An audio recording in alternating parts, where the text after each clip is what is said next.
हमारे YouTube channel Rajshri music CG को लाइक, share और सब्सक्राइब करना बिल्कुल ना भूलें।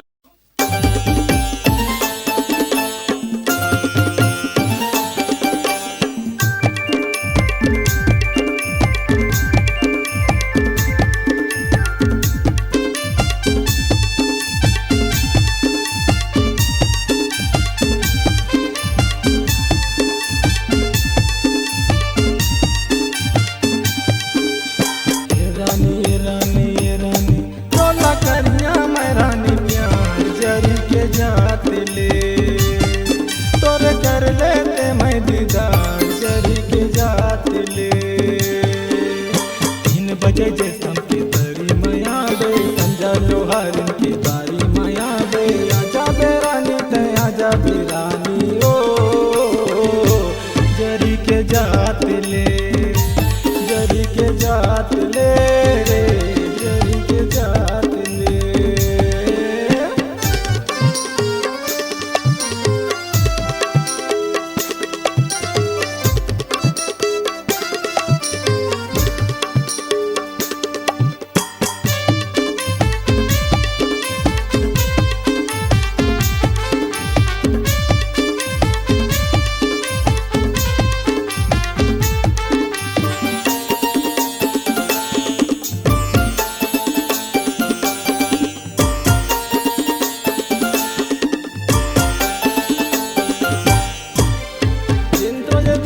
के तरी माया बे बाकी मुमरा ला तोला घुमाऊं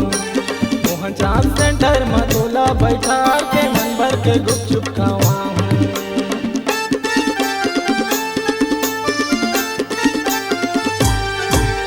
3 बजे जब हम के तरी माया बे बाकी मुमरा ला तोला घुमाऊं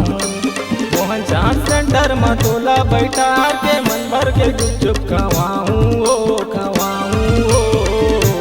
जरी के जात ले जरी के जात ले रे जरी के जात ले ए रानी ए रानी ए रानी बोला करिया मैं रानी प्यार जरी के जात ले तोरे कर लेते मैं दीदार जरी के जात ले।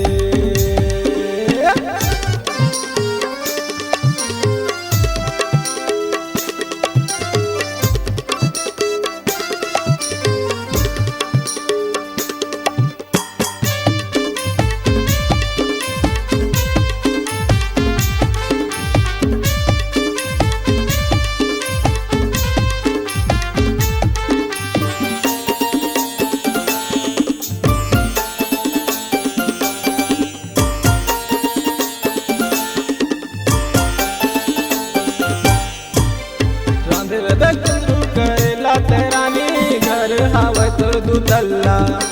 बारी को दिले मैं कूद के आऊँ हो जाऊँ खा पी के पल्ला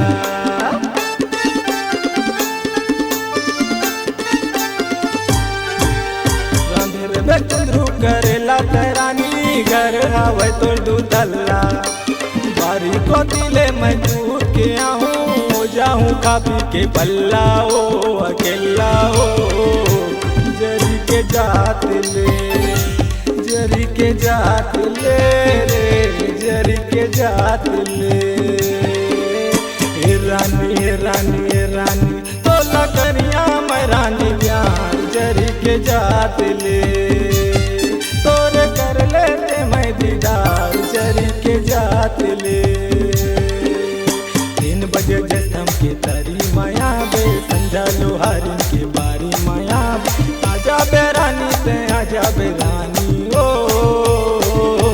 जरी के जात ले जरी के जात ले रे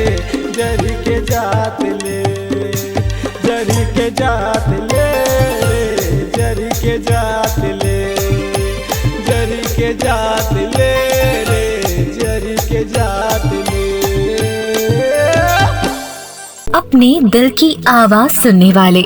अपने आवाज से पहचान बनाने की ललक और अपना टैलेंट लोगों तक पहुंचाने के लिए आए राजश्री म्यूजिक स्टूडियो, जहां गाने और वीडियो की बेहतरीन रिकॉर्डिंग की जाती है। Rajshri music audio video recording studio, Birgaon, Raipur, Chhattisgarh. अधिक जानकारी के लिए कॉल करें 8085048130 और 7999776763 पर।